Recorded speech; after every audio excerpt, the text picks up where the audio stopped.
اور اصحاب مصطفیٰ کے عزت و تکریم کے لازم اور واجب ہونے کی وجہ نہیں ہے، انبیاء کی عزت و تکریم کے لازم اور واجب ہونے کی وجہ مقام نبوت ہے، نسبت الی الربوبیت ہے، اور صحابہ کی عزت و تکریم کے واجب اور لازم ہونے کی وجہ مقام صحابیت ہے، نسبت الی النبوت ہے۔ اللہ نے اپنے رسولوں کو ورسولی کہہ کر عزت بخشی، اور رسول اللہ نے اپنے صحابہ کو اصحابی کہہ کے عزت بخشی۔ اعمال شریعت میں مطلوب ہیں، یاد رکھیے جب اعمال مطلوب بھی ہیں اس کے باوجود نہ کسی نبی کو کثرت عمل کے ترازو پہ تولا جاتا ہے، نسبت کے ترازو پہ، مقام نبوت کے ترازو پہ، نہ ہی کسی صحابی کو اعمال کے ترازو پہ تولا جا سکتا ہے، نسبت کے ترازو پہ، نسبت الی النبوت، مقام صحابیت کے ترازو پہ۔ مجھے بتائیے جب اعمال مطلوب بھی ہے، بلندی درجات کا سبب بھی ہے، پھر بھی صحابی کو عمل کے ترازو پہ نہیں تولا جا سکتا تو تاریخ کے ترازو پہ کیسے تولا جا سکتا؟ یاد رکھیے تاریخ کے ترازو پہ کسی صحابی کو تولنا ایسا ہی ہے جیسے سنیارے کے ترازو پہ احد پہاڑ کو تولنا، سنیارے کے ترازو پہ احد پہاڑ کو تولنا۔ صحابہ تاریخی شخصیات نہیں ہے، قرآنی شخصیات ہیں۔ خیر میں تفصیلات میں نہیں جانا چاہتا، ایک بات یہاں عرض کر دیتا ہوں، اہل سنت والجماعت کے نزدیک جیسے انبیاء کرام تنقید سے بالا تر، اسی طرح صحابہ کرام بھی تنقید سے بالا تر ہے۔ صحابہ سے خطا ہو پھر اس خطا کو گناہ کے معنی میں لیا جائے یا اجتہادی خطا کے معنی میں لیا جائے، ان کے مشاجرات ہو یا آپس کے منازعات، کوئی بھی شے صحابہ کرام پہ تنقید کا سبب نہیں بن سکتی۔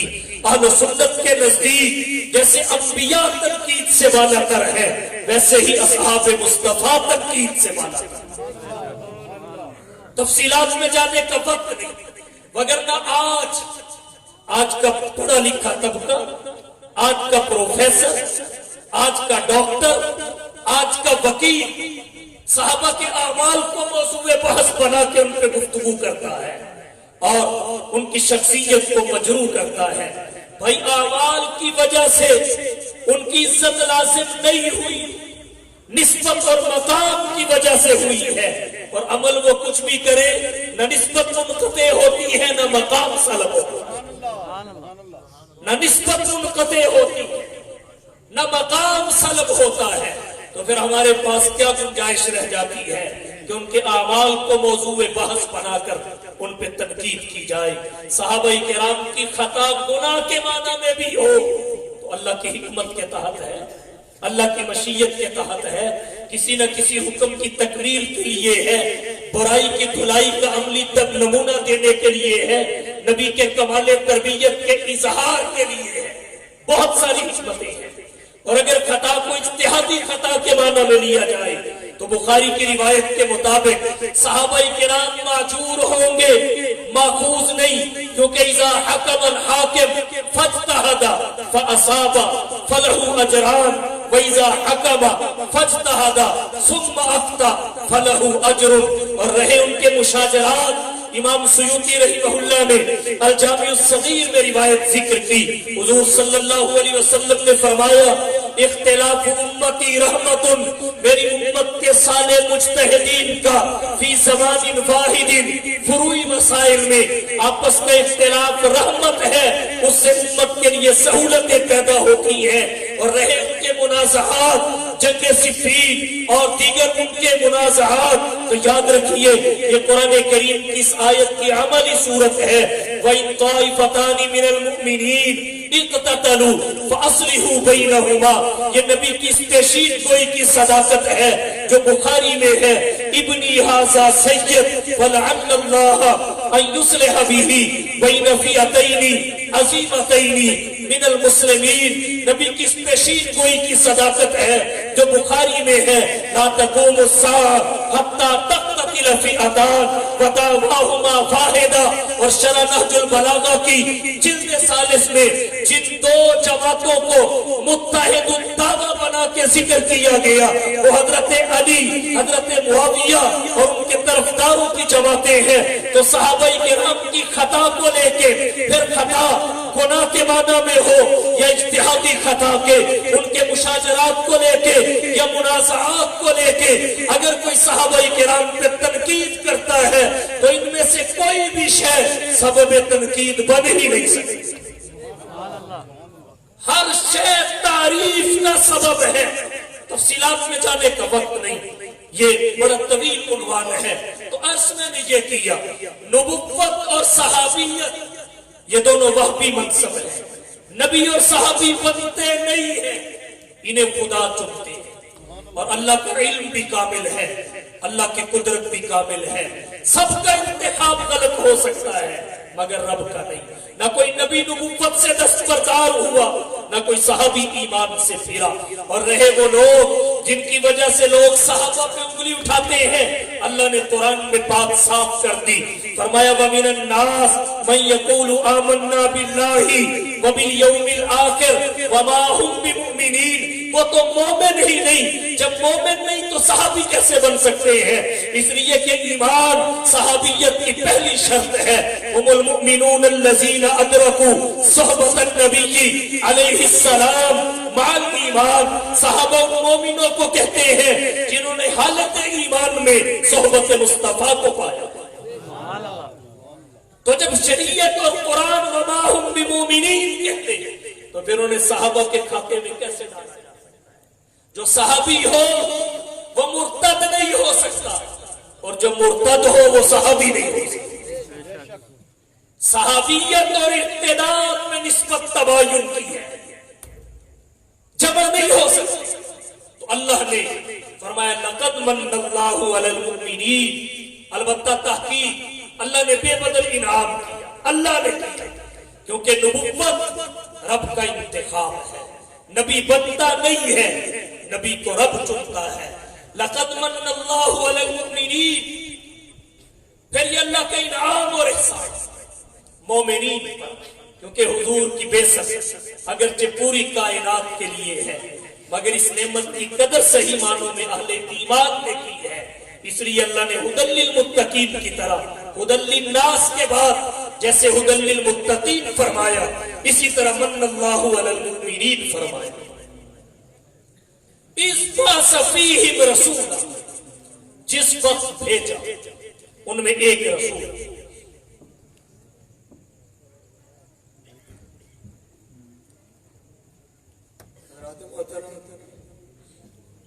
تشریف لائے ہیں ہماری آج کی اس محفل کی صدارت کے لیے جانشین مرشد عالم